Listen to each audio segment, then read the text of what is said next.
Alrighty. End of the week. Good morning, good afternoon, and good evening somewhere on planet Earth. So, like in Tokyo right now, what is it? It's like 9:30 at night on a Friday evening. They're already having their adult beverages and relating to the week that just passed.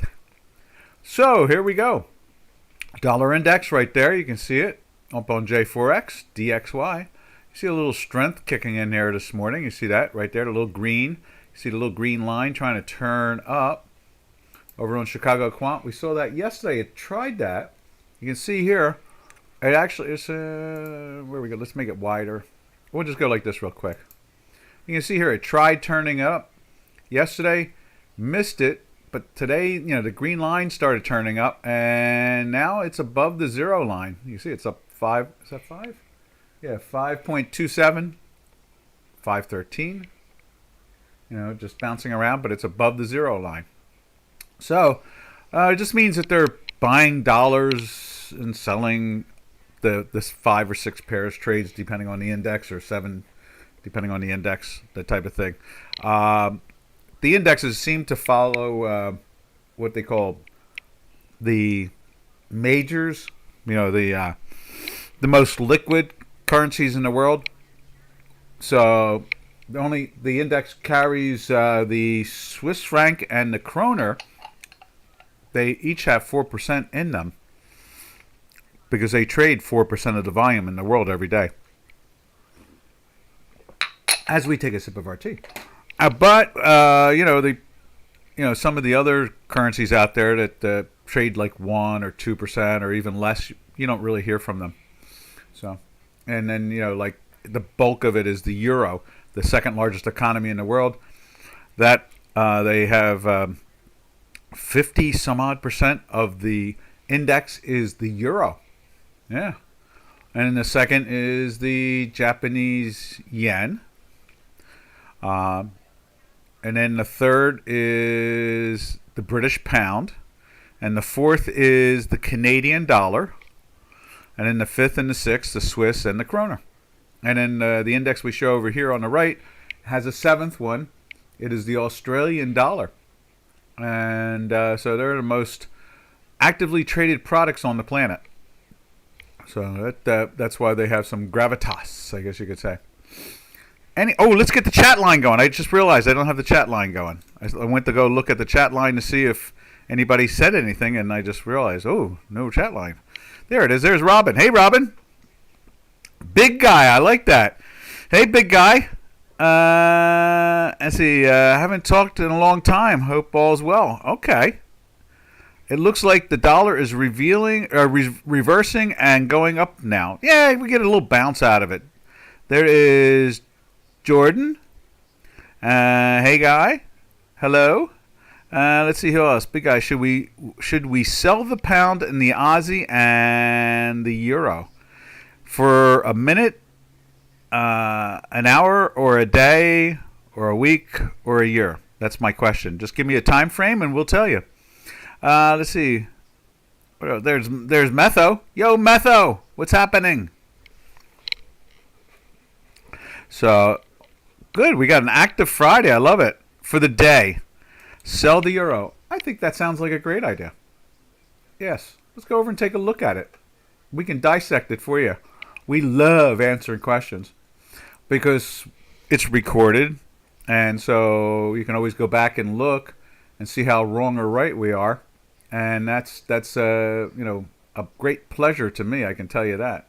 All right. So let's go find the euro. So, not there. Nothing up my sleeve. Let's see, right? Let's go right to there. There is the euro, and it has, the what I sent over to Robin this morning. There it is right there. And you can see it's trying to break down, and we can widen it out a little bit. But yeah, I think you could, there's a chance to intraday the product down. Matter of fact, let's get even wilder and woollier.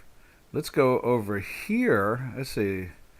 Let me see. Where am I going here? Let's go like this. Go to the bottom. Let's take a look at an intraday chart of the euro itself. Now there's the intraday chart of the S&P 500 futures contract. You can see it went into a sell here, and then you can see it's vacillating, but it's more of a winner than a loser as we speak. All right, now let's make a copy of this and put the euro in there. And paste. And then, let's see, just make it a little bit bigger at the moment, like that. And then let's put the euro in there. There we go. Instrument, euro, EUR. There it is. And let's change the setting.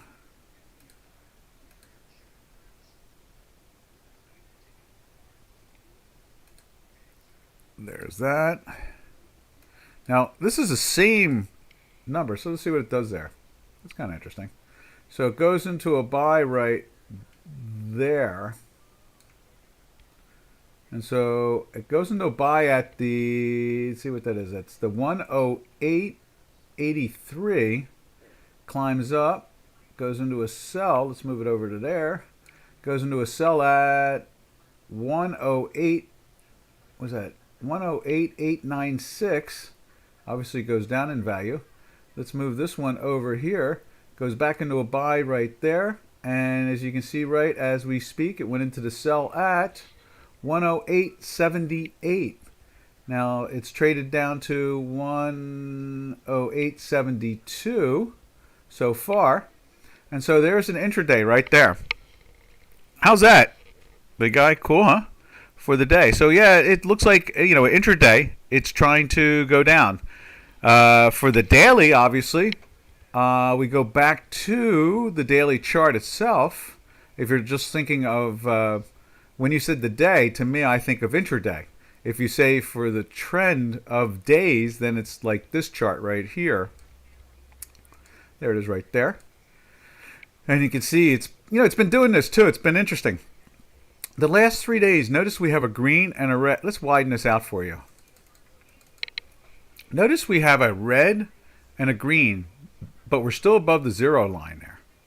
And then notice the next day, again, we get that volatility signal. That's a volatility signal that some action's coming. Then we get it a third day in a row. Notice you don't see that. You see it here on that last takeoff going up, okay? And then it went up the next day strong, went into a sell again, but we're in the weekly buy, so you don't take the short, you just take the profits, basically. And then in this case here, you go right back into the buy again. So you get another move there for overnight. So I'd imagine we close here, then I think it looks, see, normally in a weekly buy, I don't recommend the short. I recommend a flat. In other words, if you got a long position overall, you're a producer or something, you need it, then it's a whole different story. But if you're just out flipping the thing, right now it does show weakness, but the problem is that the trend might only be a short couple days because we're in a long weekly trend here. Let's just amplify that again. There we go. So it went into the weekly buy back here. It doesn't always just go on a long trend like that. You can see there's a sell right there. Went on for weeks. And then there's sometimes where it's not going back far enough, but sometimes it can go 1 week and come back out of it again. It's rare, but it happens. So I hope that answers your question. But probably for a week or more to my analysis. For the day. But probably for a week or more in my analysis. What's that? Be short or long?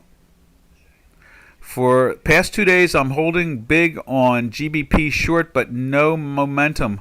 Hoping GBP will go down at New York session. I'd imagine it's going down right now, isn't it? Let's just take a look and see. And then I'll go back to big guy again. Right there. And let's put cable up on the other chart also at the same time. There's cable there. Yeah, cable looks like it's trying to lift there. Now let's put it up over on Chicago Quant, which is a couple hours ahead of everything. Right there. Yeah, it's down, going down now. So it's down from yesterday. So who said that? It was Slavia, right? Yeah. No, maybe. Yes. Okay, last 2 days. Hoping GBP will go down by New York session. It is. Yep. It's going down. It's at the lows there, as you can see. It's pressing down now. And when we turn off the hinky ASCII, you probably see the same thing here on J4X. Yeah. See, it's a red bar going down. And you can see the green line underneath. There's pressure on it. It is trying to curve here a little bit, but you know, that's just, again, it's a couple hours behind our work. In this case here, though, look at this. This is not curving.